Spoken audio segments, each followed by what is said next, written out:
Kamusta mga kada farmers? Nandito ulit tayo para gumala. Hindi po tayo magtatanim ha, gagala po tayo. Pupuntahan po natin ngayon ang Maanghit Cave at Bungan-Bungan Spring, representing Libertad Antique. Huwag na po nating patagalin at puntahan na po natin agad. At sa init nga ng panahon natin ngayon, dapat talagang magbabad. Kailangan maligo din tayo sa mga spring na tinatawag. Ligo-ligo din pag may time. Dito na po tayo sa Bugana, kung saan po papunta doon sa loob. Inabot naman po ng 5 minutes ang biyahe namin mula doon po sa highway hanggang dito. So, lagad lang po tayo papasok. Ito po, ang ganda po ng lugar nila dito. Ayan po, maliwalas. May mga tao na po nauna sa atin. Ayan po, oh. Ayan, maganda po talaga ang view. So, nakaka-refresh. Ang hangin, masarap, malamig, hindi na po masyadong mainit. At nakarating na nga po tayo dito sa Bungan-Bungan Spring. Doon po sa may signage hanggang dito, 3 minuto naman po ang lakad ng aming nakonsyum.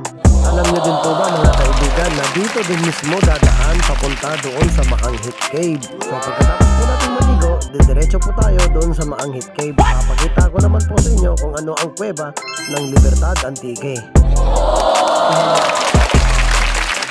Good morning, nandito po tayo sa Bungan-Bungan.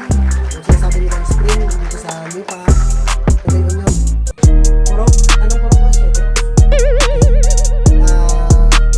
Dadaan po tayo dito sa Tourism Information Desk. Kay Sir, ano nga sir? Sir John. Amen. Magkano nga sir ang bayad sir kada tao?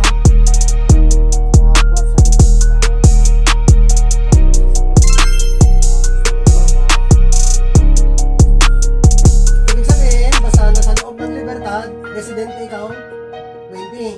Pero kung nasa labas ka na ng Libertad, municipal ng Libertad, 40.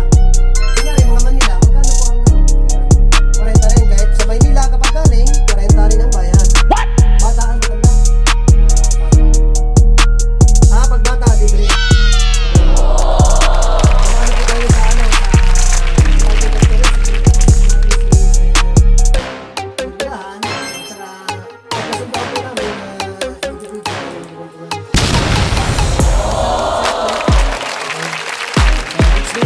Papasok tayo doon sa loob. What? Gagala-gala muna tayo. Sana alamin natin kung ano yung paliguan na sinasabi nilang Bungan-Bungan. Okay, ngayon po ipapaalam ko sa inyo kung ano po ang Bungan-Bungan. Pagkatapos po nating malaman ng Bungan-Bungan na paliguan na to, syempre hindi po natin po pwedeng kalimutan ang Maanghit Cave o po sa kuweba. Bali, dalawa po dito ang tourist spot.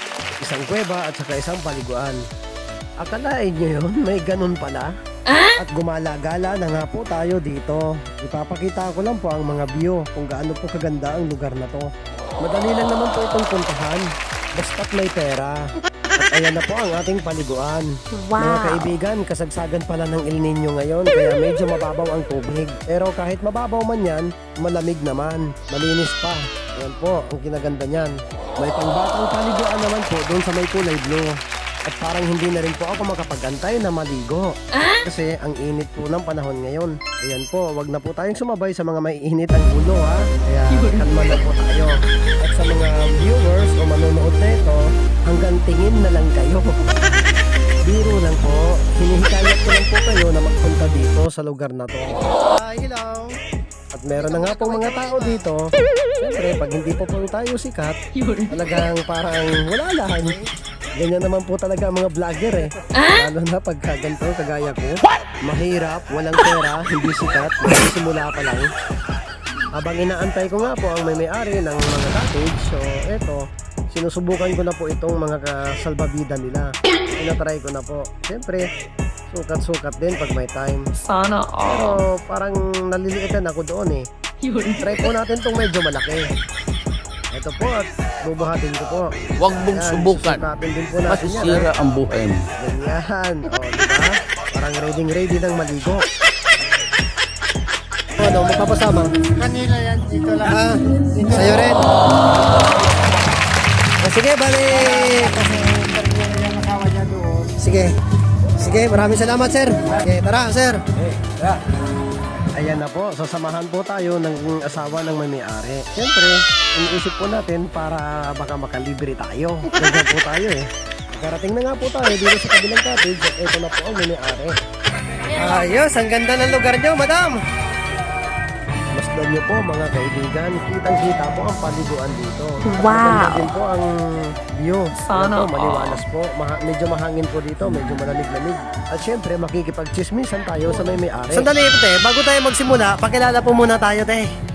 Ako pala si Ina Delgado.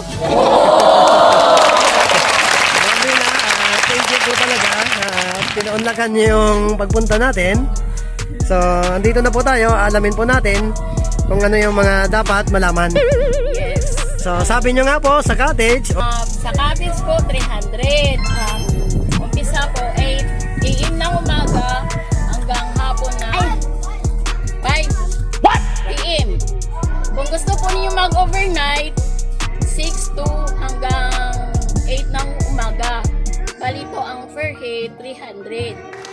Sa Salvamida, 30 pesos po ang rent namin. Depende po, may small, may medium, large.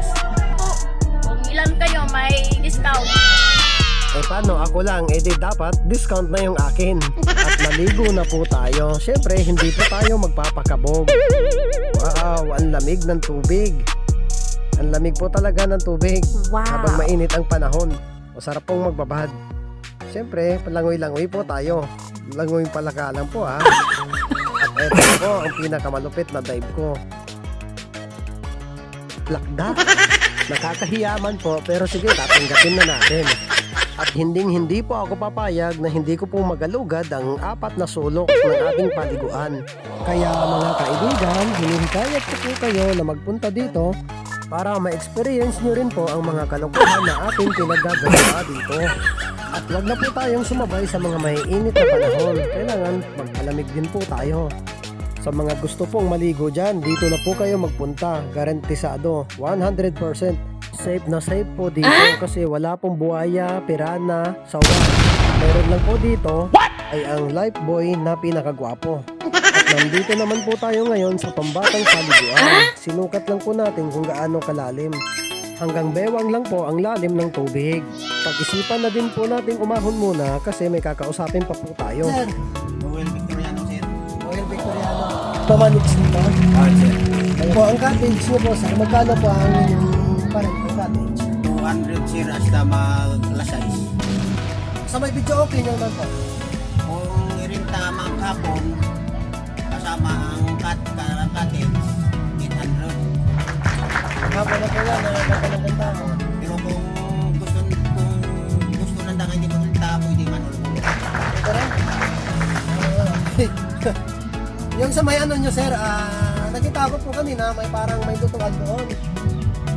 Ay, Narintahan din po ba yun? awan na, sir. Wala. Nalipli ko lang para sa customer. Hindi ko magluto. Kung napunta dyan, hindi magdala ng sarili nilang gagawin.